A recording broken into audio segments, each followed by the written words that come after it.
En el nombre del Padre, y del Hijo, y del Espíritu Santo. Amén. La oración.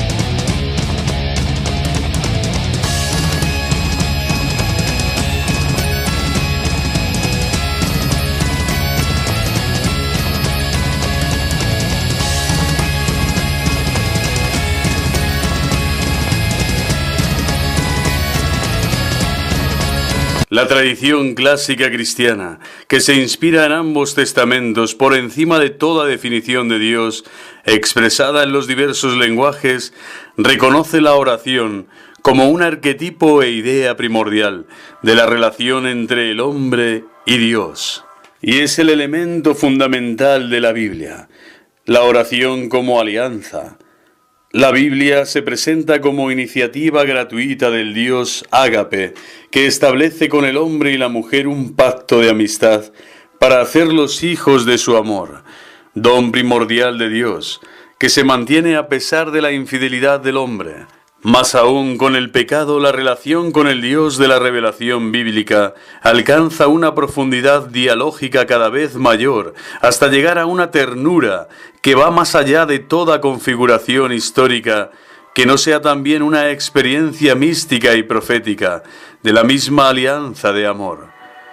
Es más, parece que la oración incluye entre sus fibras más profundas el dato de la infidelidad del hombre a la propuesta de la alianza, el proceso por el que la alianza se irá proponiendo a lo largo de la historia como un acontecimiento cada vez más personal, desmitificando toda estructura que quiera equipararla a pactos análogos entre la divinidad y el hombre en otras experiencias religiosas.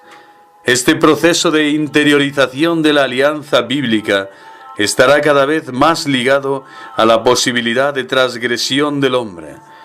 En cada experiencia de pecado, el hombre bíblico parece asistir simultáneamente a una crisis del Dios que se revela y revelándose se da. La Escritura, gracias a su lenguaje antropomórfico de Dios, nos comunica el sufrimiento de Dios por su criatura débil y frágil. Los salmos son la expresión por excelencia de este silencio sufriente de Dios, como también el libro de Job. El acontecimiento del exilio de Israel es fundamental también para percibir estos estados de ánimo de Dios, Padre de Israel, que se declara ofendido, se desvive por la prosperidad del hombre, preparando y ofreciendo al mismo tiempo al hombre la nueva perspectiva de su amor. Toda renovación de la alianza conlleva una sorprendente novedad en el amor con el que Dios se liga al hombre. Los profetas más espirituales son los portavoces de Dios, de las instancias siempre nuevas de su amor a los hombres. Los textos proféticos alcanzarán en este contexto una profundidad de carácter místico. ¿Cómo ignorar el texto de Jeremías 31-33 de la transposición de la ley de las tablas de piedra al corazón del hombre? O la profecía de Oseas de que a través de la prueba vivida por el profeta, Dios provocará un nuevo éxodo para cortejar a la criatura. O cómo no pensar en los exiliados del profeta Ezequiel, a los que Yahvé promete: les daré un solo corazón e infundiré en ellos un espíritu nuevo. Quitaré de su pecho el corazón de carne, para que caminen conforme a mis leyes, guarden mis preceptos y los pongan en práctica. Ellos serán mi pueblo y yo seré su Dios. Pero a aquellos cuyo corazón va tras los ídolos y todas sus horribles prácticas, yo haré recaer su conducta sobre su cabeza, dice el Señor Dios. Ezequiel 11, 19, 20. y os daré un corazón nuevo y os infundiré un espíritu nuevo. Quitaré de vuestro cuerpo el corazón de piedra y os daré un corazón de carne. Infundiré mi espíritu en vosotros y haré que viváis según mis preceptos, observando y guardando mis leyes. Habitaréis entonces en la tierra que di a vuestros padres, seréis mi pueblo y yo seré vuestro Dios. Ezequiel 36, 26, 28. En este clima de oración resulta particularmente expresivo el mensaje evangélico de Jesús. La oración es una característica fundamental de Cristo Jesús, quien se revela de este modo como intérprete del hombre de fe, de la tradición de los dos testamentos. Lucas en su Evangelio, como hacen también los otros evangelistas, insiste especialmente en la figura de Jesús orante. Toda acción importante para la misión de Jesús va precedida por la oración. Lucas 3:21, Lucas 6:12, Lucas 9:15, etc.